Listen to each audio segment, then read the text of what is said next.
Hi hello good afternoon welcome to the മെഡിറ്റോക്കിൻ്റെ ഇന്നത്തെ എപ്പിസോഡിലേക്ക് എല്ലാ മാന്യ പ്രേക്ഷകർക്കും സ്വാഗതം. നമ്മുടെ കൂടെ ഇന്നുള്ളത് മിലേനിയം ഹോസ്പിറ്റൽ അബുദാബിയിലെ സ്പെഷ്യലിസ്റ്റ് പീഡിയാട്രിഷ്യനായ നമ്മുടെ ഡോക്ടർ സുനിത സുരേഷാണ്. സ്വാഗതം ഡോക്ടർ. അപ്പോൾ നമ്മുടെ ഇന്നത്തെ സബ്ജക്റ്റ് എന്ന് പറയുന്നത് UTI ഇൻ ചിൽഡ്രൻസ്, അതായത് ചിൽഡ്രൻസിൽ വരുന്ന യൂറിൻ ഇൻഫെക്ഷനാണ് അല്ലെങ്കിൽ മൂത്രാശയ അണുബാധ. ഇതാണ് നമ്മുടെ ഇന്നത്തെ സബ്ജക്റ്റ് ആയിട്ടുള്ളത്. അപ്പോൾ നമ്മുടെ വീട്ടിലേക്ക് നമ്മുടെ എല്ലാ പ്രേക്ഷകർക്കും ഇതിനെക്കുറിച്ച് കൂടുതൽ കാര്യങ്ങൾ ഇപ്പോൾ നമ്മുടെ കുട്ടികളുടെ കാര്യത്തിൽ എല്ലാവരും കൂടുതൽ ശ്രദ്ധിക്കുന്നുണ്ടല്ലോ. അപ്പോൾ ആ ഒരു കാര്യത്തിൽ നിങ്ങൾക്ക് വേണ്ട എല്ലാ ഡൗട്ടും ഡോക്ടറോട് നിങ്ങൾക്ക് നേരിട്ട് ചോദിക്കാം, കമ്മ്യൂണിക്കേറ്റ് ചെയ്യാം. തത്സമയം നിങ്ങളുടെ ചോദ്യങ്ങൾക്കൊക്കെ ഡോക്ടർ മറുപടി പറയുന്നതായിരിക്കും അല്ലേ? യെസ്. അപ്പോൾ ഡോക്ടർ, എന്താണ് ശരിക്കും ഈ യൂറിൻ ഇൻഫെക്ഷൻ എന്ന് പറഞ്ഞാൽ എന്താണ്? നമ്മുടെ കുട്ടികളിൽ എത്രത്തോളം ഇത് സാധാരണമായി കാണുന്ന ഒരു പ്രശ്നമാണ്? യൂറിനറി ട്രാക്ട് ഇൻഫെക്ഷൻ അല്ലെങ്കിൽ മൂത്രാശയ അണുബാധ അല്ലെങ്കിൽ മൂത്രത്തിൽ പഴുപ്പെന്ന് പറയാം. അത് കോമൺ ആയിട്ട് കാണുന്ന ഒരു ഇൻഫെക്ഷനാണ്. അപ്പോൾ നമ്മുടെ യൂറിനറി സിസ്റ്റം അല്ലെങ്കിൽ യൂറിനറി ട്രാക്ട് പറഞ്ഞാൽ നമ്മുടെ 2 കിഡ്നീസ് ഉണ്ട്, അത് കഴിഞ്ഞ് 2 ട്യൂബ് ഉണ്ട്, യുറേറ്റർ എന്ന് പറയും. യൂറിൻ നമ്മുടെ കിഡ്നിയിൽ നിന്ന് ഫോം ചെയ്ത് ആ ട്യൂബിലൂടെ വന്ന് നമ്മുടെ യൂറിനറി ബ്ലാഡർ അതിലോട്ട് കളക്ട് ചെയ്യും. യൂറിനറി ബ്ലാഡർ പറഞ്ഞാൽ യൂറിൻ കുറച്ച് നേരത്തേക്ക് സ്റ്റോർ ചെയ്യുന്നൊരു സ്റ്റോറേജ് പൗച്ചാണ്. അപ്പോൾ അതിൽ നിന്ന് പുറത്തോട്ട് യൂറിൻ പോകും. അതാണ് നമ്മുടെ ഒരു ബേസിക് യൂറിനറി സിസ്റ്റത്തിൻ്റെ ഒരു സ്ട്രക്ചർ എന്ന് പറഞ്ഞാൽ. അപ്പോൾ ഇതിൻ്റെ ഏത് ഭാഗത്ത് എഫക്റ്റ് ചെയ്യുന്ന ഒരു ഇൻഫെക്ഷനെയും നമുക്ക് യൂറിനറി ട്രാക്ട് ഇൻഫെക്ഷൻ അല്ലെങ്കിൽ മൂത്രത്തിൽ പഴുപ്പെന്ന് പറയും. അപ്പോൾ അതിൽ മേളിൽ കിഡ്നിയെ കൂടുതൽ എഫക്റ്റ് ചെയ്യുന്ന അപ്പർ UTI എന്നും താഴത്തെ ഭാഗങ്ങളെ എഫക്റ്റ് ചെയ്യുന്നതിന് ലോവർ UTI എന്നും പറയും.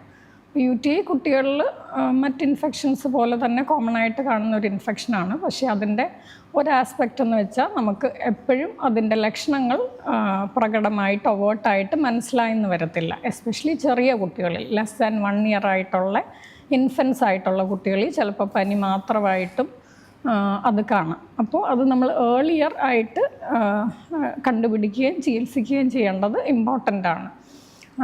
എന്തെന്ന് വെച്ചാൽ നമ്മുടെ യൂറിനറി സിസ്റ്റത്തിലെ ഈ ഇൻഫെക്ഷൻ നമ്മൾ അഡിക്വേറ്റ് ടൈമിൽ ട്രീറ്റ് ചെയ്തെങ്കിൽ അതൊരു കിഡ്നിയിലൊരു റീനൽ സ്കാർ അല്ലെങ്കിൽ കിഡ്നി സ്കാർ ചിലപ്പോൾ ഉണ്ടാക്കാം.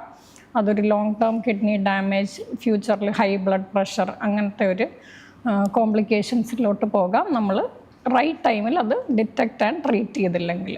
പിന്നെ നമ്മുടെ റീനൽ സിസ്റ്റത്തിലുണ്ടാകുന്ന അല്ലെ കിഡ്നി സംബന്ധമായിട്ടുള്ള ജനിതകമായിട്ടുള്ള കൺജനൈറ്റൽ അനോമലീസ്, അതായത് ജനിതകമായിട്ടുള്ള യൂറിനറി പ്രശ്നങ്ങളുടെ ആദ്യ ലക്ഷണമാകാം ചിലപ്പോൾ ഈ യൂറിനറി ഇൻഫെക്ഷൻ. അതുകൊണ്ടുകൂടെയും നമ്മൾ ആ ഇൻഫെക്ഷനെ പ്രോംപ്റ്റായിട്ട് ഡിറ്റക്റ്റ് ചെയ്യുകയും അതിൻ്റെ ഫർദർ ടെസ്റ്റുകൾ ആവശ്യമുണ്ടെങ്കിൽ ചെയ്യേണ്ടത് അത്യാവശ്യമാണ്. ഓക്കെ. ഇതിപ്പോൾ ചെറിയ കുട്ടികളിലാണെ പോലും UTI പ്രശ്നം നേരിടുമ്പോൾ എന്താണ് സാധാരണയായിട്ട് കാണുന്ന ലക്ഷണങ്ങൾ എന്തായിരിക്കും? സാധാരണയായിട്ട് കാണുന്ന ലക്ഷണങ്ങൾ മെയിൻലി ഇത് നമുക്ക് ജനിച്ച ഉടനെയുള്ള കുട്ടികൾ, അതായത് ന്യൂ ബോൺ ചിൽഡ്രൻ മുതൽ അഡൽട്ട്സിലും എൽഡർലി പോപ്പുലേഷനും വരെ ത്രൂ ഔട്ട് ലൈഫ് വരുന്നൊരു ഇൻഫെക്ഷനാണ്. പക്ഷേ കുട്ടികളിൽ പ്രായം കുറയും തോറും അതിൻ്റെ ലക്ഷണങ്ങൾ പ്രകടമായി കാണിക്കാൻ കുട്ടികൾക്കത് അത്രയും വോക്കലൈസ് ചെയ്യാൻ പറയാൻ പറ്റില്ലല്ലോ. അപ്പോൾ പ്രകടമായി ചിലപ്പോൾ ലക്ഷണങ്ങൾ കണ്ടെന്ന് വരില്ല. അപ്പോൾ വളരെ ചെറിയ കുട്ടികളിൽ പനി മാത്രമായിട്ട് അല്ലെങ്കിൽ ഫീഡ് ചെയ്യാനൊരു ബുദ്ധിമുട്ട്, വളരെ അധികമായിട്ട് ക്ഷീണം, റിപ്പീറ്റഡായിട്ട് വോമിറ്റിംഗ്, വയറുവേദന അങ്ങനത്തെ ലക്ഷണങ്ങൾ മാത്രം കാണാം. ഇച്ചിരി കൂടെ വലിയ കുട്ടികളിൽ ഇത്തിരി കൂടെ വോക്കലൈസ് ചെയ്യാൻ പറ്റുന്ന, സംസാരിക്കാൻ പറ്റുന്ന ടോഡ്ലർ അല്ലെ സ്കൂൾ ഗോയിങ് കുട്ടികളിലാണ് കൂടുതലായിട്ട് യൂറിനറി സിംറ്റംസ് നമുക്ക് മനസ്സിലാക്കുന്നത്. അതായത് യൂറിൻ പോകുമ്പോൾ, മൂത്രം പോകുമ്പോൾ ഒരു വേദന, അല്ലെങ്കിൽ മൂത്രം ഇടയ്ക്കിടയ്ക്ക് എപ്പോഴും പോകേണ്ട ഒരു ടെൻഡൻസി, അതായത് യൂറിനറി ഫ്രീക്വൻസി അല്ലെ അർജൻസി എന്ന് പറയും. മൂത്രം പിടിച്ചു വയ്ക്കാൻ പറ്റാതെ ഇച്ചിരിയായിട്ട് എപ്പോഴും പോകാൻ തോന്നുക, അല്ലെങ്കിൽ മൂത്രത്തിനൊരു ഫൗൾ സ്മെൽ, വെരി ബാഡ് ഒരു ഓഡർ അല്ലെ സ്മെൽ വരിക.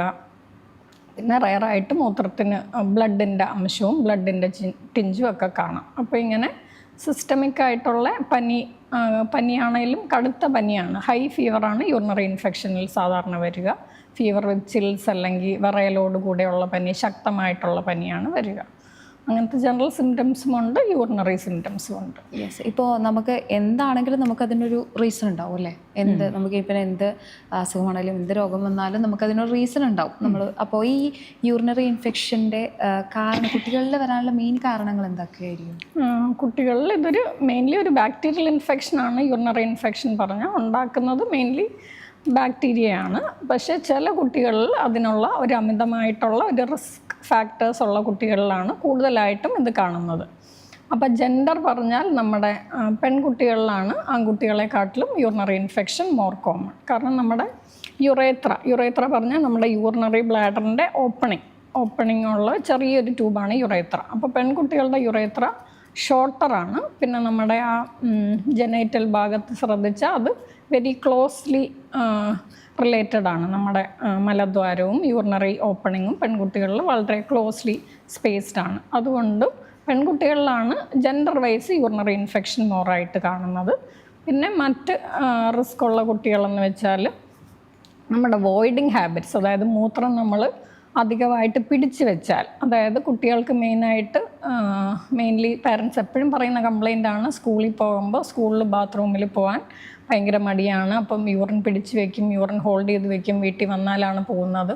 അപ്പം അങ്ങനെ യൂറിൻ വോയിഡ് ചെയ്യാതെ യൂറിൻ പിടിച്ച് വെക്കുന്ന സ്വഭാവം ഉണ്ടെങ്കിൽ അതും യൂറിൻ അവിടെ സ്റ്റേസിസ് വന്നാൽ യൂറിനറി ഇൻഫെക്ഷൻ വരാനൊരു റിസ്ക് ഉണ്ട്.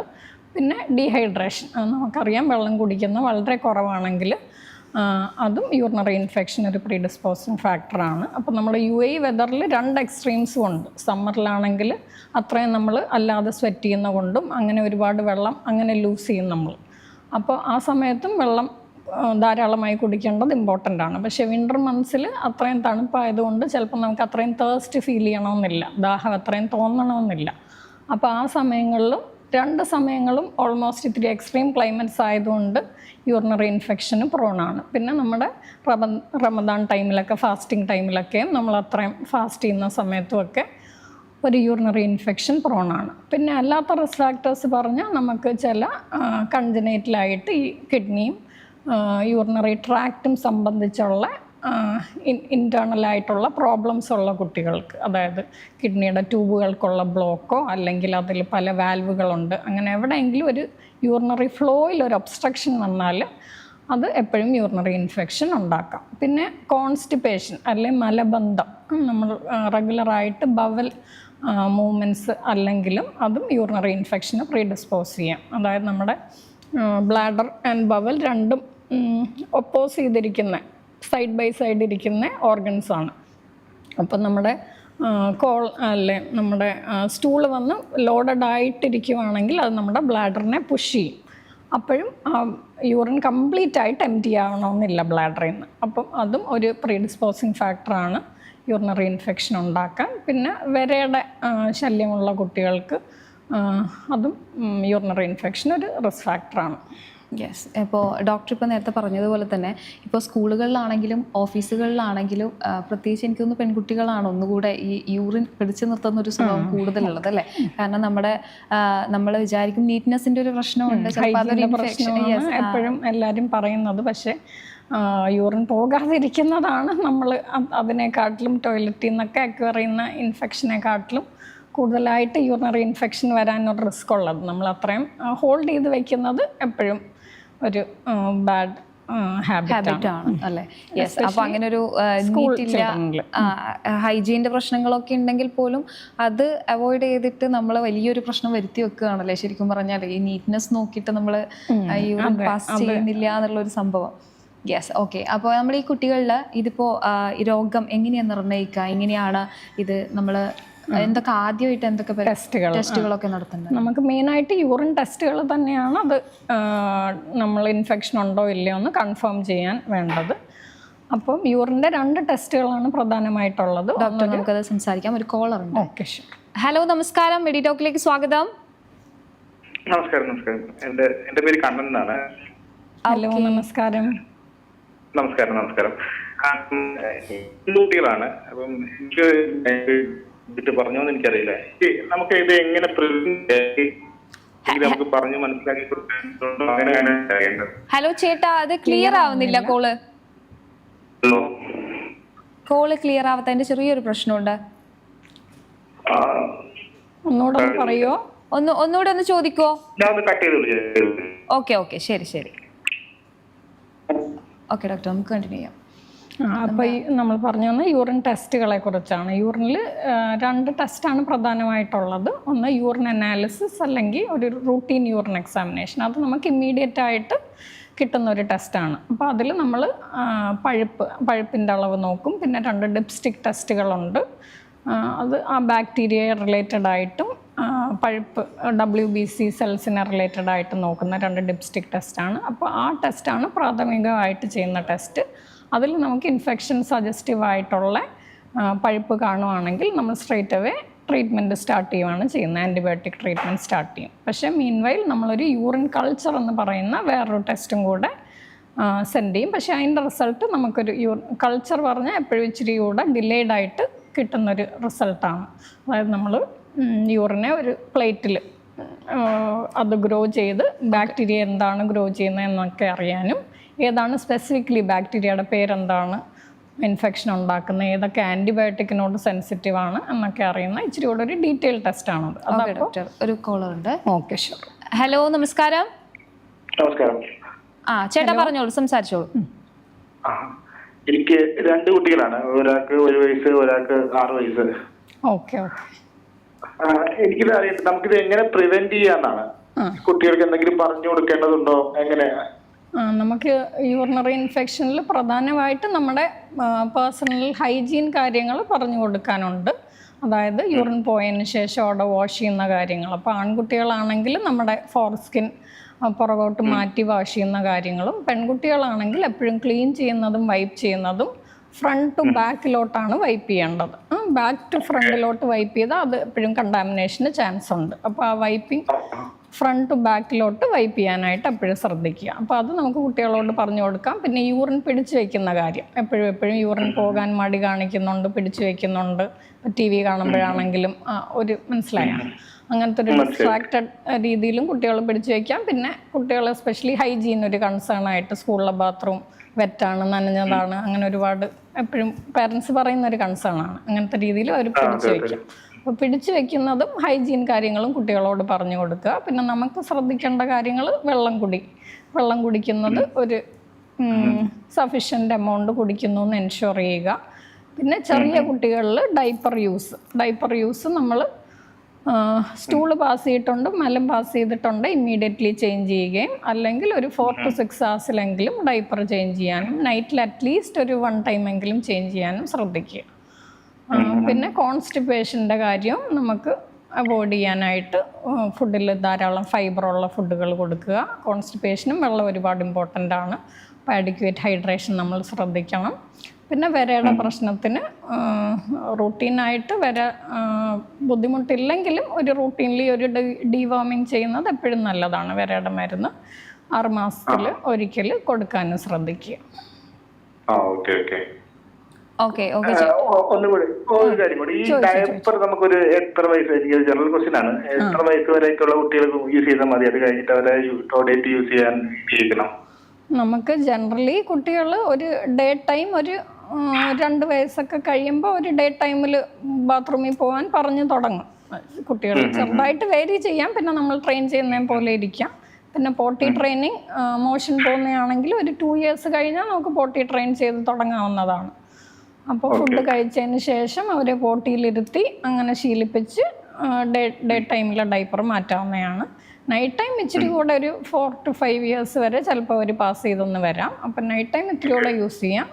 ഡേ ടൈം ഒരു 1.5-2 years കുട്ടി പൊട്ടി ട്രെയിൻഡ് ആയത് മുതൽ നമുക്ക് സ്റ്റോപ്പ് ചെയ്യാം usage. Thank you so much. Okay, അപ്പോൾ നമ്മൾ പറഞ്ഞിരുന്നത് ടെസ്റ്റിൻ്റെ കാര്യമായിരുന്നു അല്ലേ? ടെസ്റ്റിൽ യൂറിൻ കൾച്ചർ പറഞ്ഞാൽ അത് നമുക്കൊരു 2 to 3 days കിട്ടുന്ന ഒരു റിപ്പോർട്ടാണ്. അപ്പോൾ ആ കൾച്ചറിൻ്റെ റിപ്പോർട്ട് അനുസരിച്ച് ചിലപ്പോൾ നമുക്ക് ആൻറ്റിബയോട്ടിക്സ്, അതായത് നമ്മൾ ഇനീഷ്യലി സ്റ്റാർട്ട് ചെയ്ത ആൻറ്റിബയോട്ടിക് അതിനോട് സെൻസിറ്റീവ് അല്ല, പ്രതികരിക്കുന്ന ഒരു ആൻറ്റിബയോട്ടിക് അല്ലെങ്കിൽ ചിലപ്പോൾ അത് മാറ്റേണ്ടിയും വരാറുണ്ട്. കൾച്ചറിൽ പോസിറ്റീവ് ആണെങ്കിൽ മാത്രമാണ് എപ്പോഴും നമ്മൾ ഡെഫിനിറ്റീവായിട്ട് UTI, ഉറപ്പായിട്ട് UTI എന്ന് പറയാറുള്ളത്, യൂറിനറി ഇൻഫെക്ഷൻ കൺഫർമേറ്ററി ആയിട്ട് പറയാറുള്ളത്. പിന്നെ ചിലപ്പോൾ കുട്ടികൾ ഒരുപാട് ചെറിയ കുട്ടികൾ, തീരെ ചെറിയ ലെസ് ദാൻ 1 year ആയിട്ടുള്ള കുട്ടികളോ അല്ലെങ്കിൽ ഒരുപാട് കടുത്ത പനി, വോമിറ്റിങ്, അങ്ങനെ ഇത്തിരി കൂടെ സിക്കാവുന്ന കുട്ടികളൊക്കെ ആണെങ്കിൽ നമ്മൾ കുറച്ച് ബ്ലഡ് ടെസ്റ്റുകളും ഇൻഫെക്ഷൻ്റെ കാര്യങ്ങൾ അറിയാൻ blood count, CRP, blood culture അങ്ങനത്തെ ടെസ്റ്റുകളും, റീനൽ ഫങ്ഷൻ അറിയാൻ ഒരു യൂറിയ, ക്രിയാറ്റിൻ അങ്ങനത്തെ ടെസ്റ്റുകളും ചെയ്യാറുണ്ട്. പിന്നെ യൂറിനറി ഇൻഫെക്ഷൻ ഉള്ള എല്ലാ കുട്ടികൾക്കും, ഒരു 5 ഇയേഴ്സിന് താഴെയുള്ള എല്ലാ കുട്ടികൾക്കും, അല്ലെ കൾച്ചർ പോസിറ്റീവായിട്ടുള്ള യൂറിനറി ഇൻഫെക്ഷൻ ഉള്ള കുട്ടികൾക്ക് നമ്മളൊരു അൾട്രാസൗണ്ട് സ്കാൻ മസ്റ്റായിട്ടും ചെയ്യേണ്ടതാണ്. അത് നമ്മൾ ആന്തരികമായിട്ടുള്ള കിഡ്നി, ട്യൂബ്യൂൾസ് അങ്ങനത്തെ ഇതിൽ എന്തെങ്കിലും വ്യത്യാസങ്ങളോ അനോമലീസോ അങ്ങനത്തെ ജനിതകമായിട്ടുള്ള പ്രശ്നങ്ങളുണ്ടോ എന്ന് അറിയാനും റൂൾ ഔട്ട് ചെയ്യാനുമാണ്. ഓക്കെ, നമ്മളിപ്പോൾ ഒരു രോഗം നിർണ്ണയിക്കുന്നതിന് മുന്നേ അതിൻ്റെ ലക്ഷണങ്ങൾ കാണിച്ചു തുടങ്ങുമ്പോൾ നമ്മളിപ്പോൾ ട്രീറ്റ്മെൻറ്റിൻ്റെ ഫസ്റ്റ് സ്റ്റേജിൽ എന്തൊക്കെയാണ് ഉൾപ്പെടുത്താറ്? അത് ലക്ഷണങ്ങൾ മെച്ചപ്പെട്ട് തുടങ്ങുന്നത് അതെങ്ങനെയാണ്? യൂറിനറി ഇൻഫെക്ഷനിൽ നമുക്ക് ട്രീറ്റ്മെൻറ്റ് എപ്പോഴും ആൻറ്റിബയോട്ടിക്സ് തന്നെയാണ്. അതൊരു ബാക്ടീരിയൽ ഇൻഫെക്ഷൻ ആയതുകൊണ്ട്. അപ്പോൾ കുട്ടിയുടെ കണ്ടീഷൻ, ജനറൽ കണ്ടീഷൻ നോക്കിയിട്ടാണ് നമ്മളത് ഹോസ്പിറ്റലിൽ കിടത്തി ചികിത്സ, ഇൻപേഷ്യൻ്റ് ചികിത്സ വേണോ അതോ ഔട്ട് പേഷ്യൻ്റായിട്ട് ഒരു ഓറൽ ആൻറ്റിബയോട്ടിക്, ഓറൽ സിറപ്പായിട്ട് കഴിക്കുന്ന ഒരു മരുന്ന് മതിയോ എന്നുള്ളത് തീരുമാനിക്കുന്നത്.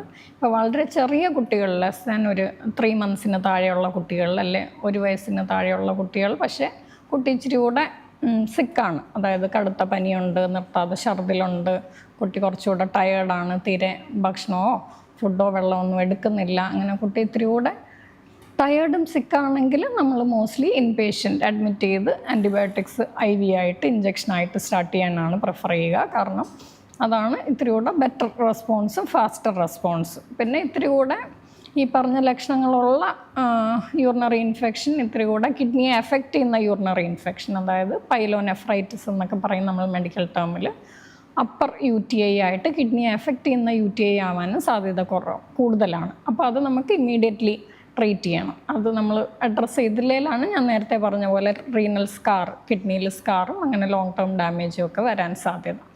അപ്പോൾ അങ്ങനത്തെ കുട്ടികളിൽ നമ്മൾ അഡ്മിറ്റ് ചെയ്ത് ആൻറ്റിബയോട്ടിക് സ്റ്റാർട്ട് ചെയ്യും. പിന്നെ ഈ കൾച്ചറിൻ്റെ റിപ്പോർട്ട് വരുന്നതനുസരിച്ച് നമുക്കത് കണ്ടിന്യൂ ചെയ്യണോ അതോ ഒരു ഓറൽ ആൻറ്റിബയോട്ടിക്കിനോട് സെൻസിറ്റീവ് ആണോ എന്നുള്ളത് നോക്കണം. യൂഷ്വലി ഒരു 48 മുതൽ 48 to 2 to 3 ഡേയ്സിൽ നല്ല ക്ലിനിക്കൽ റെസ്പോൺസ് കണ്ടു തുടങ്ങാറുണ്ട്. അതായത് പനി വിടാറുണ്ട്, ബാക്കി യൂറിനറി സിംറ്റംസ് ആണെങ്കിലും വിടാറുണ്ട്. പക്ഷേ നമ്മൾ കൾച്ചർ അനുസരിച്ചാണ് ബാക്കി ട്രീറ്റ്മെൻറ്റ് ഡിസൈഡ് ചെയ്യുന്നത്. അപ്പോൾ കൾച്ചറിൽ നമുക്ക് സെൻസിറ്റീവ് ആയിട്ടുള്ള ആൻറ്റിബയോട്ടിക്, ഒരു ഇഞ്ചക്ഷൻ മാത്രം ഫോമിലുള്ള ആൻറ്റിബയോട്ടിക് ആണെങ്കിൽ ചിലപ്പോൾ അത് കോഴ്സ് കംപ്ലീറ്റ് ചെയ്യാനായിട്ട് ഫുൾ ടൈം വേണ്ടി വരാം.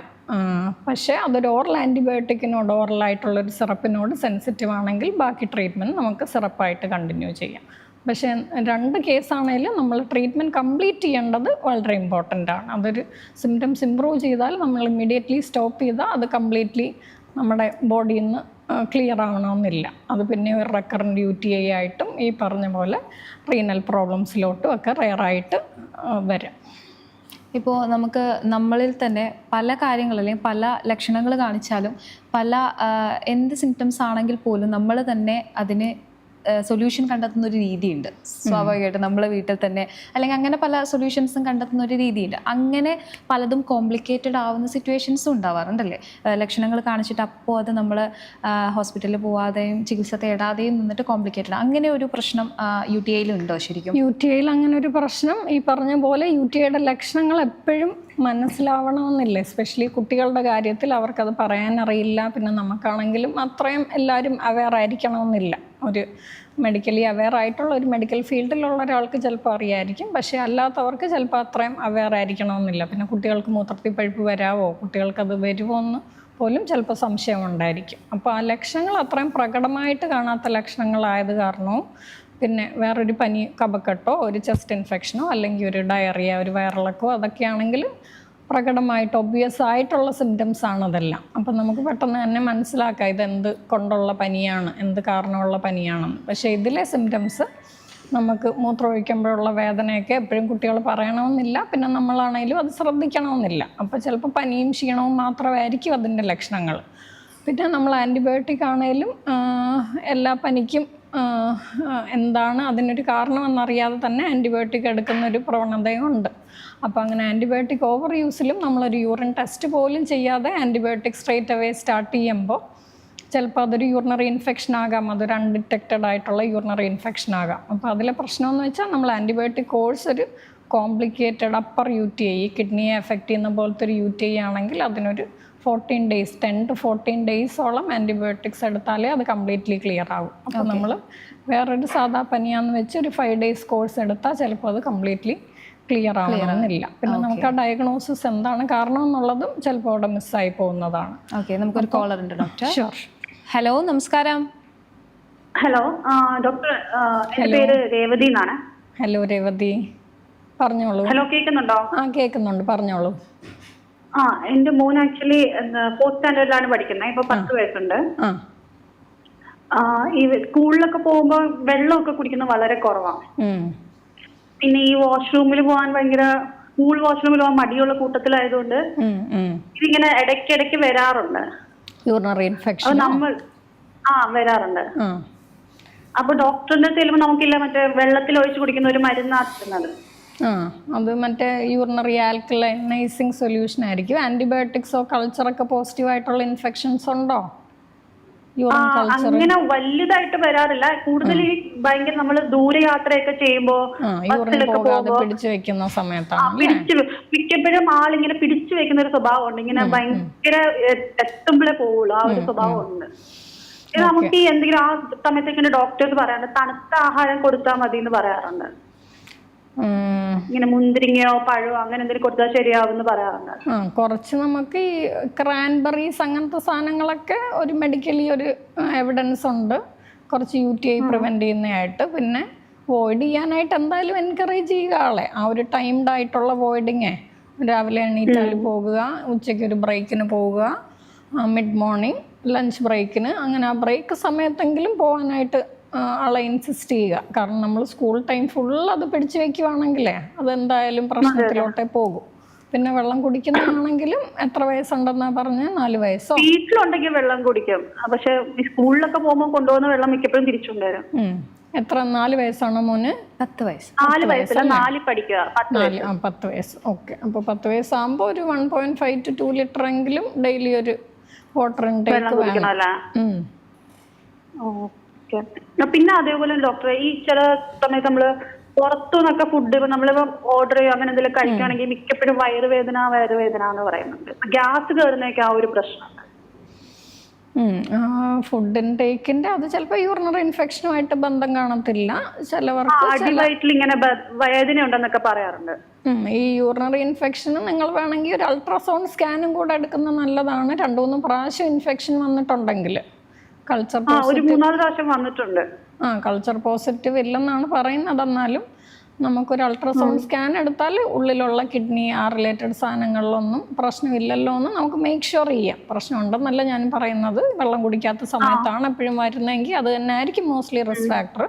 പക്ഷെ കുട്ടികളുടെ കാര്യത്തിൽ എപ്പോഴും നമ്മൾ ഇത്തിരിയോടെ എക്സ്ട്രാ കെയർഫുള്ളും എക്സ്ട്രാ ഇതുമായിട്ട് നോക്കാറുണ്ട്. അപ്പോൾ ഒരു അൾട്രാസൗണ്ട് സ്കാനും കൂടെ എടുത്ത് ചെക്ക് ചെയ്യുന്നത് നല്ലതാണ്, മേക്ക് ഷുവർ ചെയ്യാനായിട്ട്. പിന്നെ വെള്ളം കുടിക്കാനായിട്ട് അത് തന്നെ ചെയ്തേ പറ്റൂ. നമുക്കല്ലെങ്കിൽ ചെറുതായിട്ട് ഒരു ഫ്രൂട്ടി ടേസ്റ്റുള്ള വെള്ളങ്ങൾ, അതായത് ലൈറ്റ് സ്ക്വാഷ് പോലെയോ അങ്ങനത്തെ ടേസ്റ്റുകൾ ഇഷ്ടമാണെങ്കിൽ വേണമെങ്കിൽ അങ്ങനത്തെ ലൈറ്റായിട്ട് ജ്യൂസ് പോലത്തെ സാധനങ്ങൾ കൊടുക്കുക. ഭയങ്കര കോൺസെൻട്രേറ്റഡ് അല്ല, ജസ്റ്റ് ഒന്ന് ടേസ്റ്റ് കിട്ടാനായിട്ടുള്ള രീതിയിൽ അങ്ങനെ കൊടുക്കാം. Okay doctor, okay, thank you so much. Okay, അപ്പോൾ നമ്മളിപ്പോൾ കുട്ടികളാണ് ഈ നമ്മൾ എത്ര തവണ പറഞ്ഞു കൊടുത്താലും പിന്നീടും അത് വെള്ളം കുടിക്കാതിരിക്കാനും അങ്ങനെ പല കാര്യങ്ങൾ ആവർത്തിക്കുന്നൊരു സ്വഭാവം എന്തായാലും ആ ഒരു പ്രവണത ഉണ്ടാവും കുട്ടികളായതുകൊണ്ട് തന്നെ. അപ്പോൾ കൂടുതലും ചെയ്യാൻ കഴിയുന്നത് മാതാപിതാക്കൾക്ക് തന്നെയാണല്ലേ. അപ്പോൾ ഈ മാതാപിതാക്കൾക്കാണെങ്കിലും ടീച്ചേഴ്സിനാണെങ്കിലും സ്കൂളിൽ ചിലപ്പോൾ കുട്ടികൾ തന്നെ കംപ്ലൈൻറ്റ് ചെയ്യാറുണ്ട്. ടീച്ചേഴ്സ് വിടത്തില്ല, ബാത്റൂം ബ്രേക്കിന് വിടത്തില്ല, ചോദിച്ചാൽ സ്റ്റേ ചെയ്യണമെന്ന് പറയും. അപ്പോൾ ടീച്ചേഴ്സ് ആരെങ്കിലും കാണുന്നുണ്ടെങ്കിലും അതൊരു വളരെ ഇമ്പോർട്ടൻറ്റും നമ്മുടെ ബോഡിയുടെ ഒരു നോർമലായിട്ടുള്ള കാര്യമാണ്. അപ്പോൾ കുട്ടികൾക്ക് അങ്ങനെ ഒരു റിക്വസ്റ്റ് ഉണ്ടെങ്കിൽ എല്ലാവരും പ്ലീസ് അതിനെ മാനിക്കണം. അതെ. അപ്പം മാതാപിതാക്കൾക്ക് ഈ UTI കുട്ടികളിലേക്ക് വരാതിരിക്കാൻ വേണ്ടിയിട്ട് നമ്മുടെ വീട്ടിൽ എന്തൊക്കെ മുൻകരുതലുകൾ എടുക്കാൻ വേണ്ടി സാധിക്കും? അതിന് മുന്നേ നമുക്കൊരു കോളർ ഉണ്ട്. ഹലോ. നമസ്കാരം. ഹലോ, നമസ്കാരം. എന്റെ പേര് ജിജോ എന്നാണ്. ഹലോ, പറഞ്ഞോ. ഞാനാണെങ്കിൽ പിന്നെ ഒരു 13 വയസ്സുള്ള ഒരു കൊച്ചിന്റെ കാര്യം അറിയാൻ വേണ്ടിയാണ്. ബാത്റൂമിൽ കയറി കഴിഞ്ഞാൽ ഇറങ്ങാൻ ഭയങ്കര താമസമാണ്. ബാത്റൂം എന്ന് വെച്ചാൽ യൂറിൻ പാസ് ചെയ്യാനാണോ മോഷൻ പാസ് ചെയ്യാനാണോ? അതെന്തോ സംഭവം എന്ന് എനിക്കറിയത്തില്ല. ഞാൻ വൈഫിനോട് ഞാൻ പറഞ്ഞു ഇതുപോലെ ഇതിങ്ങനെ സംഭവം ഉണ്ട്, പക്ഷെ അത് പിന്നെ കയറി കഴിഞ്ഞാൽ 20 മിനിറ്റ് എടുക്കും തിരിച്ചിറങ്ങാൻ വേണ്ടി. ഓക്കെ, അപ്പോൾ അത് നമുക്ക് എന്തിനാണ് മോഷൻ പാസ് ചെയ്യാനാണ് ബുദ്ധിമുട്ടെങ്കിൽ ആൾക്ക് മോസ്റ്റ്ലി കോൺസ്റ്റിപ്പേഷൻ ഉണ്ടാകും. അതായത് സ്റ്റൂള് വരുന്നത് ഒരുപാട് ഹാർഡായിട്ടായിരിക്കും. ഹാർഡായിട്ട് മോഷൻ വന്നാൽ അത് നമുക്ക് ഒരുപാട് സ്ട്രെയിൻ ചെയ്താലേ പുറത്തോട്ട് വരും. അപ്പോൾ ആളുടെ ഫുഡ് ഹാബിറ്റ്സ് ഒക്കെ എങ്ങനെയാ? ഫ്രൂട്ട്സ് വെജിറ്റബിൾസ് ഒക്കെ കഴിക്കുവോ? വെള്ളം കുടിക്കുവോ? വെള്ളം കുടിക്കുന്നുണ്ട്, പക്ഷെ പിന്നെ ഫ്രൂട്ട്സ് വെജിറ്റബിൾസ് ഒന്നും കഴിക്കുന്ന വലിയ താല്പര്യമില്ല. അപ്പം നമുക്ക് കോൺസ്റ്റിപ്പേഷനിൽ ഡയറ്ററി ഹാബിറ്റ്സിൽ ചെയ്യേണ്ട മാറ്റങ്ങളെന്ന് വെച്ചാൽ ഡെയിലി ഫ്രൂട്ട്സ് ആൻഡ് വെജിറ്റബിൾസ്, അതായത് ഫൈബർ ആണ് നമുക്ക് മോർ ഇമ്പോർട്ടൻറ്റ്. പിന്നെ ഒരുപാട് ഇന്നത്തെ പ്രശ്നം പറഞ്ഞാല് മേക്കപ്പ് മൊത്തം ഇരിക്കുന്നത് ബാത്റൂമില്ല. ഇവള് മേക്കപ്പ് ചെയ്യാൻ വേണ്ടിയാന്ന് തോന്നുന്നു, എന്റെ സംശയം ചെയ്താല. ഓ അങ്ങനെ, ഓക്കെ. ബാത്റൂം യൂസ് ചെയ്യുവല്ല, വേറെ യൂസ് ആൾക്കൊരു പ്രൈവസിക്കാണെന്ന് അല്ലേ? അതെ അതെ. ഓക്കെ, അത് നമുക്ക് കുട്ടിയോട് സംസാരിച്ചാലേ അറിയൂ. അപ്പം എവിടെയെങ്കിലും ഒരു പീഡിയാട്രീഷ്യനെ ആരെങ്കിലും കൺസൾട്ട് ചെയ്തിട്ട് നിങ്ങൾ കുട്ടിയെ ഒരു പ്രൈവറ്റ് ആയിട്ട് അല്ലെങ്കിൽ നിങ്ങൾ തന്നെ കുട്ടി കംഫർട്ടബിൾ ആയിട്ടിരിക്കുന്ന ഒരു സമയത്ത് ചോദിച്ചു നോക്കുക. അല്ലെങ്കിൽ ഒരു അതല്ല മാഡം, ഞാൻ ഈ പെങ്കൊച്ചായോണ്ട് എനിക്ക് ചോദിക്കത്തില്ലല്ലോ, അതിന്റെ പ്രശ്നം. കാരണം കേറി കഴിഞ്ഞാൽ ഒരു 20-25 മിനിറ്റ് എടുക്കും. അപ്പൊ അമ്മയ്ക്കോ? അമ്മ ഡ്യൂട്ടി ആയിരിക്കും. അമ്മ ഡ്യൂട്ടിക്ക് പോവും. പിന്നെ ഏതാണ് പ്രശ്നം? അപ്പൊ അമ്മയോട് എന്തായാലും ഒന്ന് സംസാരിക്കാൻ പറ. മോള് കംഫർട്ടബിൾ ആയിട്ടിരിക്കുന്ന നിങ്ങളൊരു മനസ്സിലായി ഒരു ഫാമിലി ടൈം അല്ലെങ്കിൽ ഒരു ഉറങ്ങുന്ന സമയം അങ്ങനത്തെ എന്തെങ്കിലും ഒരു സമയം ഉണ്ടായിരിക്കുമല്ലോ, നന്നായിട്ട് കുട്ടി ഓപ്പൺ അപ്പ് ചെയ്യുന്ന ഒരു സമയം. ആ സമയത്ത് ജസ്റ്റ് കാഷ്വൽ ആയിട്ട് ആളോട് സംസാരിച്ച് എന്താണ് ടൈം എടുക്കുന്നത്, അത്രയും ആൾക്ക് എന്തെങ്കിലും ബുദ്ധിമുട്ടുണ്ടോ പ്രശ്നമുണ്ടോ, അതോ ആൾക്ക് ഒരു പ്രൈവസി അല്ല എന്തെങ്കിലും അങ്ങനത്തെ കാര്യങ്ങൾക്കാണോ ചെയ്യുന്നത്? അല്ല, പിന്നെ അതിന്റെ കൂട്ടത്തില് അവർക്ക് പീരീഡ്സ് ഉണ്ട്. പീരീഡ്സ് ആയി കഴിഞ്ഞാൽ ഒരു 3-4 ദിവസത്തേക്കിന് പ്രശ്നമാണ്. എന്താ വയറുവേദന ഉണ്ടോ? അതെല്ലാം ഉണ്ട്. പിന്നെ മിക്കവാറും പീരീഡ്സ് ഉള്ള ദിവസങ്ങൾ പിന്നെ സ്കൂളിൽ പോകാറില്ല. അപ്പൊ നമുക്ക് ആ സ്റ്റാർട്ടിങ് ടൈമിൽ കുറച്ച് കൂടുതൽ ആ ടീനേജ് പ്രായത്തിലാണ് അങ്ങനത്തെ വയറുവേദന പ്രശ്നങ്ങൾ. നമുക്ക് അങ്ങോട്ട് പറഞ്ഞ് ഇത് ഈ ഒരു പിന്നെ സ്ഥിരം എല്ലാ പെണ്ണുങ്ങൾക്കും ഉള്ളതാണ്, ഇതൊരു പിന്നെ ശീലമാണ്, എല്ലാം പറഞ്ഞ് മനസ്സിലാക്കിയതാ. അങ്ങനെ ഒരു പ്രശ്നമുണ്ട്. എന്നാലും ആൾക്ക് സഹിക്കാൻ പറ്റാത്ത പോലെ വേദനയുണ്ട്, സ്കൂൾ മിസ്സാവുന്നുണ്ട്, അങ്ങനെയൊക്കെ ഉണ്ടെങ്കിൽ മരുന്നുകൾ ഹെൽപ്പ് ചെയ്യും. നമുക്കത് മന്ത്ലി വൺസ് നമ്മൾ എടുക്കുന്ന ഒരു മരുന്നാണെങ്കിൽ അങ്ങനെ ലോങ് ടേം എഫക്ട്സോ സൈഡ് എഫക്ട്സോ ഒന്നും വരത്തില്ല. ആളുടെ ഒരു ഡേ ടു ഡേ ആക്ടിവിറ്റി ബാധിക്കുന്ന രീതി സ്കൂൾ മിസ്സാവുന്നുണ്ട്, അത്രയൊരു കൂടുതലായിട്ടുള്ള വേദന വരുന്നെങ്കിൽ എപ്പോഴും മരുന്ന് ഹെൽപ്പ് ചെയ്യും. അങ്ങനെ പിന്നെ മാഡത്തിന് പിന്നെ ദുബായില് വല്ല ബ്രാഞ്ച് വല്ലതും ഉണ്ടോ? ദുബായിലില്ല, നമ്മുടെ അബുദാബിയിലാണ് നമ്മുടെ ഹോസ്പിറ്റൽ. അബുദാബി മാത്രമേ ഉള്ളൂ അല്ലേ? ദുബായില് നിങ്ങളുടെ ബ്രാഞ്ചും ഇല്ലല്ലേ? ഇല്ലില്ല. ഓക്കെ. അങ്ങനെയാണെങ്കിൽ അബുദാബി വന്ന് കണ്ടു കഴിഞ്ഞാല് എനിക്ക് ഒരു ട്രീറ്റ്മെന്റ് തരുമല്ലേ? അബുദാബിയിൽ മുസഫയിലാണ് നമ്മുടെ ഹോസ്പിറ്റൽ, മില്ലേനിയം ഹോസ്പിറ്റൽ. ജിയോ ചേട്ടാ, ഹോസ്പിറ്റലിൽ പോവാണെങ്കിൽ മുൻകൂട്ടി ആ നമ്പറിൽ ഒന്ന് അപ്പോയിന്റ്മെന്റ് എടുത്താൽ മതി. ഓക്കെ ശരി, താങ്ക് യു. ഓക്കെ ഡോക്ടർ, അപ്പോൾ നമുക്ക് വീട്ടിൽ മാതാപിതാക്കൾ എന്തൊക്കെ മുൻകരുതലുകൾ എടുക്കാം അല്ലെങ്കിൽ എന്തൊക്കെ ശ്രദ്ധിക്കണം കുട്ടികൾക്ക് UTI വരാതിരിക്കാൻ? നേരത്തെ നമ്മുടെ ഒരു കോളർ ചോദിച്ച പോലെ പ്രിവെന്റ് ചെയ്യാനായിട്ട് എന്തൊക്കെ ചെയ്യാം. അപ്പോൾ അതിൽ മോസ്റ്റ് ഇമ്പോർട്ടൻറ്റ് ഡീഹൈഡ്രേഷൻ തന്നെയാണ്. വെള്ളം കുടിക്കാൻ ശ്രദ്ധിക്കുക, സമയത്തിന് യൂറിൻ പാസ് ചെയ്യാൻ. അപ്പോൾ അതായത് നമ്മൾ എണീറ്റ ഉടനെ മൂത്രം ഒഴിക്കാനൊരു ശീലം, പിന്നെ ഒരു മിഡ് മോർണിംഗ് ഉച്ചയ്ക്കും അതിനും ഇടയ്ക്ക് ലഞ്ചിന് ശേഷം അങ്ങനെ ഒരു ടൈംഡ് ആയിട്ടൊരു വോയിഡിങ് ഹാബിറ്റ് നല്ല ശീലമാക്കുക. പിന്നെ വയറ്റിൽ നിന്ന് പോകുന്ന കോൺസ്റ്റിപ്പേഷൻ ആണെങ്കിൽ നമ്മൾ ഡെയിലി ടോയ്ലറ്റ് ഹാബിറ്റ്സും ഹെൽത്തി ടോയ്ലറ്റ് ഹാബിറ്റ്സും അവരെ പഠിപ്പിക്കുക. പിന്നെ ഹൈജീൻ പ്രാക്ടീസസ്, നമ്മൾ ക്ലീൻ ചെയ്യാനുള്ള കാര്യങ്ങളും കുട്ടികളെപ്പോഴും അത് അറിയണമെന്നില്ല, നമ്മൾ പഠിപ്പിച്ചു കൊടുത്താൽ മാത്രമേ അവർക്ക് അത് അറിയൂ. അപ്പോൾ അത് നമ്മളെപ്പോഴും അവർ എങ്ങനെയാണ് ക്ലീൻ ചെയ്യേണ്ടത്, മൂത്രം ഒഴിച്ചാലും പ്രൈവറ്റ് പാർട്സ് വാഷ് ചെയ്യുന്നത്, പെൺകുട്ടികളെ എസ്പെഷ്യലി വൈപ്പിംഗ് അല്ലെ cleaning from front to back എപ്പോഴും ചെയ്യാൻ ശ്രദ്ധിക്കുക. ഓക്കെ, അപ്പോൾ ഡോക്ടർ നമുക്കൊരു കോളർ കൂടെ ഉണ്ട്. ഹലോ. ഹായ്, നമസ്കാരം. നമസ്കാരം. Good afternoon doctor. Good afternoon, പറഞ്ഞോളൂ. പേരെന്തായിരുന്നു? എന്റെ പേര് അശ്വതി. ഓക്കെ, പറഞ്ഞോളൂ അശ്വതി. ഞാൻ ഇന്ന് ബെഡ് വെറ്റിങ്ങിനെ കുറിച്ചാണ്, കുട്ടികളുടെ ബെഡ് വെറ്റിംഗ് ഉണ്ടല്ലോ അതിനെ കുറിച്ച്. അപ്പം ഈ സാധാരണ രീതിയിൽ ബെഡ് വെറ്റിംഗ് എന്ന് പറയുന്നത് ഒരു രോഗമാണോ അതോ നമ്മളെ കുട്ടികളെ ബെഡ് വെറ്റിംഗ് ഒരു രോഗമായിട്ട് കണക്കാക്കേണ്ട കാര്യമില്ല. കുട്ടികളിൽ കാണുന്നൊരു നോർമലായിട്ടുള്ള കാര്യമാണ്. പക്ഷെ അതൊരു ഏജിനപ്പുറം പോയാൽ നമ്മളത് അഡ്രസ്സ് ചെയ്യേണ്ടത് ആവശ്യമുണ്ട്. എത്ര വയസ്സുണ്ട് കുട്ടിക്ക്? 10 വയസ്സ്. 10 വയസ്സ്. അപ്പോൾ സ്റ്റിൽ ബെഡ് വെറ്റിംഗ് ഉണ്ടോ? ഇടയ്ക്കിടയ്ക്കുണ്ട്. അതെന്തേലും എത്ര അടുപ്പിച്ച് കാണും? ഇപ്പം ആഴ്ചയിൽ ഒരു പ്രാവശ്യം വരുമോ അതോ വല്ലപ്പോഴും എന്തെങ്കിലും ഒരു സ്ട്രെസ്സോ അങ്ങനെയൊക്കെ വരുമ്പോഴേ ഉള്ളോ? 1-2 പ്രാവശ്യത്തോളം ഉണ്ട്. ആഴ്ചയിൽ 1-2 പ്രാവശ്യം ഉണ്ട്. ഓക്കെ. അപ്പോൾ 10 ഇയേഴ്സ് കുറച്ച് അതിൻ്റെ ഒരു അപ്പർ ലിമിറ്റാണ്. നമുക്കൊരു 6 അല്ലെങ്കിൽ ഒരു 8 ഇയേഴ്സ് ഒക്കെ വരെ ഇച്ചിരി വെയിറ്റ് ചെയ്ത് നോക്കാം. പക്ഷെ 10 ഇയേഴ്സ് അതിൻ്റെ ഒരു പ്രായം കഴിഞ്ഞിട്ടുണ്ട്. അപ്പം നമുക്ക് അതിന് ഒന്ന് കൺസൾട്ട് ചെയ്തിട്ട് കുറച്ച് ടെസ്റ്റുകളും ബാക്കി കാര്യങ്ങളും ഒക്കെ ഒന്ന് നോക്കേണ്ടി വരും. നമുക്ക് അല്ലാതെ ചെയ്യാൻ പറ്റുന്ന കാര്യങ്ങളെന്ന് വെച്ചാൽ ഒരു 7 മണിക്ക് ശേഷം വെള്ളങ്ങൾ, ഫ്ലൂയിഡ്സ് എല്ലാ രീതിയിലും നിർത്തുക, ഒരു തരത്തിലുള്ള ലിക്വിഡ്സും കൊടുക്കാതിരിക്കുക. പിന്നെ ബെഡ് ടൈമിന് മുമ്പേ സ്ട്രിക്റ്റ് ആയിട്ട് ബാത്റൂമിൽ പോയിട്ട് മൂത്രമൊഴിച്ചിട്ട് കിടക്കുക. പിന്നെ നമുക്ക് ആളെ ഒരു പണിഷ്മെന്റ് അല്ലെങ്കിൽ വഴക്ക് പറയുന്ന രീതിയിലല്ലാതെ ആള് വെറ്റ് ചെയ്യാത്ത ദിവസങ്ങളുണ്ടല്ലോ, ഡ്രൈ ആയിട്ടുള്ള ഡേയ്സ് ഉണ്ടല്ലോ, അപ്പം അങ്ങനത്തെ ഡേയ്സിൽ ആളെ കൂടുതൽ അപ്രീഷിയേറ്റ് ചെയ്യുകയും ആൾക്ക് ഇച്ചിരി കൂടെ ഒരു മോട്ടിവേഷൻ, നമ്മൾ അതിൻ്റെ ഇനീഷ്യൽ ട്രീറ്റ്മെൻറ്റ് കുറച്ചൊരു മോട്ടിവേഷനിൽ അങ്ങനത്തെ ബിഹേവിയറൽ തെറാപ്പികളാണ് പറയുന്നത്. ഒരു സ്റ്റാർ ചാർട്ട് എന്നൊക്കെ പറഞ്ഞ് നമുക്ക് ആ ഡ്രൈ ഡേയ്സിൽ ഒരു കലണ്ടറോ അതുപോലത്തെ ഒരു ഇതിൽ സ്റ്റാർ ഇങ്ങനെ ഇട്ട് കൊടുക്കുക. അപ്പോൾ കുട്ടിക്കാണെങ്കിലും അത് കാണുമ്പോൾ മനസ്സിലാകും ഇത്രയും ഞാൻ ബെറ്റർ ആയിട്ടുണ്ട്, നേരത്തെക്കാട്ടിലും ഇമ്പ്രൂവ് ആയിട്ടുണ്ട്. പിന്നെ ആൾ ഡ്രൈ ആയിട്ടുള്ള ദിവസങ്ങൾ ആൾക്ക് എന്തെങ്കിലും ഒരു റിവാർഡോ എന്തെങ്കിലും ഓഫർ ചെയ്യുക. അങ്ങനെ ഇത്തിരി കൂടെ ഒരു മോട്ടിവേഷണൽ തെറാപ്പിയാണ് നമ്മൾ ഫസ്റ്റ് ലൈൻ ഓഫ് ട്രീറ്റ്മെൻറ്റ് പറയുന്നത്. അതിലും വർക്കാവാത്ത കുട്ടികൾക്ക് ഒരു ബെഡ് വെറ്റിംഗ് അലാംസ് എന്നൊക്കെ പറഞ്ഞുണ്ട്. അതായത് നമ്മൾ ആ നനവ് തുടങ്ങുമ്പോൾ തന്നെ അത് ഡിറ്റക്ട് ചെയ്ത് റിങ് ചെയ്യുന്ന അലാംസ്. അപ്പോൾ അത് ഗ്രാജ്വലി അലാം തെറാപ്പിയിൽ പിന്നെ നമുക്ക് ആ സെൻസേഷൻ വരുമ്പോൾ തന്നെ നമ്മുടെ ബ്രെയിൻ അതിന് കണ്ടീഷൻ ഉണ്ടാകും. അപ്പോൾ തന്നെ കുട്ടി എണീറ്റ് പോയി ഒഴിച്ചോളും. പിന്നെ ലാസ്റ്റ് റിസോർട്ടായിട്ടാണ് നമ്മൾ കുറച്ച് മെഡിക്കേഷൻസ് മരുന്ന് പറയുന്നത്. പക്ഷെ എന്നാലും നമുക്ക് നേരത്തെ കുട്ടി എപ്പോഴേലും ഡ്രൈ ആയിട്ടുണ്ടോ? ഇത് സെക്കൻഡറി പിന്നെ വന്നൊരു വെറ്റിംഗ് ആണോ? ഇതുവരെ ഡ്രൈ ആയിട്ടില്ല? ഇല്ല, ഇതുവരെ ഡ്രൈ ആയിട്ടില്ല. ഓക്കെ. അപ്പോൾ എന്തായാലും ഒരു പീഡിയാട്രിഷനെ കൺസൾട്ട് ചെയ്യുന്നത് നല്ലതാണ്. 10 ഇയേഴ്സ് ആയല്ലോ. Okay. Thank you doctor. Okay, thank you.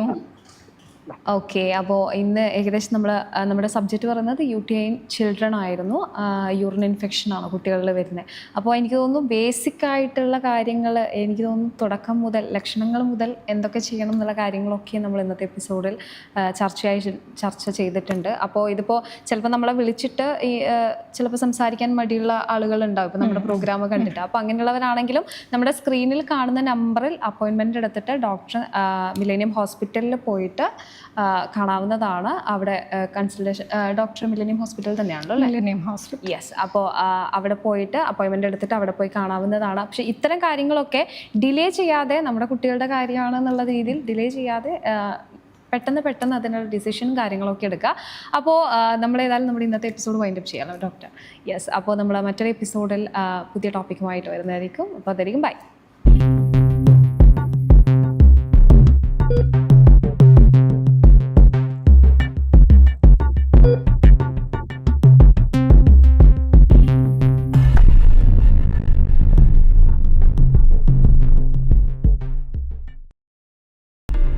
Millennium Hospital Abu Dhabi, specialised in women and childcare. For appointments, contact +971 26 11 3333